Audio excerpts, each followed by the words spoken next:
Face mass தனக்கு யாரை பற்றி பார்க்க போகிறோம்னா பலாப்பழ சின்னத்தில் பார்த்தீங்கன்னா ஓபிஎஸ் ராமநாதபுரத்தில் நின்றாரு. ஸோ இங்கே பார்த்தீங்கன்னா நிற்கிறதுக்கு மிகப்பெரிய லெவலில் அதிமுக இருக்க நிறைய முக்கியமான புள்ளிகள் பார்த்தீங்கன்னா மிகப்பெரிய லெவலில் பணம் உதவி இருக்காங்க ஓபிஎஸ்க்குன்ற மாதிரி பேச்சுக்கள் போயிட்டுருக்கு. எடப்பாடி பழனிசாமி அதை தான் மாவட்ட செயலர் கூட்டத்தில் யாருமே பார்த்தீங்கன்னா கட்சிக்கு விசுவாசம் இல்லைன்னு சொல்லிட்டு ஒரு வார்த்தையை பயன்படுத்தி இருந்தார். தொலைச்சு முடியுன்ற மாதிரி பார்த்தீங்கன்னா ஸ்ட்ரிக்டாக பேசியிருந்தார். பட் நடவடிக்கை எடுப்பாருன்னு கேட்டிங்கன்னா நடவடிக்கை எடுக்க வாய்ப்பில்லை. இருக்கிற நிர்வாகிகளையும் துரத்தி விட்டாங்கன்னா ஓபிஎஸ் பக்கம் போயிட்டாங்கன்னா கண்டிப்பாக எடப்பாடி பழனிசாமியா தாக்கு பிடிக்க முடியாது. அந்த அளவுக்கு எடப்பாடி பழனிசாமி பெரிய லெவலில் நடவடிக்கை எடுக்க மாட்டாரு. ஸ்மூத்தா பார்த்தீங்கன்னா கொஞ்சம் கொஞ்சமா நிர்வாகிகளை மாத்துவார். அந்த பதவியில அவர்கிட்ட பிடுங்கி வேற நபருக்கு தன்னருக்கு ஆதரவான நபர்கிட்ட கொடுக்கறதுக்கான வாய்ப்பு இருக்கு. அதுவுமே சிக்கல் தான். எந்த ஒரு மாவட்ட செயலாளருமே இன்னொருக்கும் மாற்றவே இல்லை. அதுதான் எடப்பாடி பழனிசாமியோட வீக்னஸ் எல்லாருமே நினைக்கிறாங்க. ஏன்னா ஒரு மாவட்ட செயலாளர் மாத்திராலுமே அவங்க ஓபிஎஸ் பக்கம் சசிகலா பக்கம் போறதுக்கான வாய்ப்பு இருக்கு.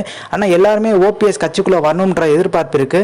செல்லூர் ராஜு எல்லாம் பார்த்தீங்கன்னா சும்மா ஓபிஎஸ்க்கு அகேன்ஸ்டாக பேசினாலுமே ஓபிஎஸ் சசிகலா இவங்களோட தான் மிகப்பெரிய லெவலில் முன்னாடி பெரிய ஆதரவாளராக செல்லூர் ராஜ் இருந்திருக்காரு. ஆர்பி உதயகுமாருக்கு ஓபிஎஸ் இடத்த பிடிச்சிட்டோம்ன்ற ஒரு சந்தோஷம். பட் அது நீடிக்கிறது கஷ்டம். ஏன்னா சட்டமன்ற தேர்தலில் பார்த்தீங்கன்னா திருமங்கலத்தில் திருப்பி ஆர்பி உதயகுமார் நிற்கிற பட்சத்தில் ஓபிஎஸ் தன்னோட மகன் நிற்க வச்சு தோக்கடிக்கிறதுக்கு அதிகப்படியான வாய்ப்பு இருக்கதா சொல்கிறாங்க. ஸோ இந்த இன்ஃபர்மேஷன் பிடிச்சா like share subscribe. Thanks for வாட்சிங் தி வீடியோ.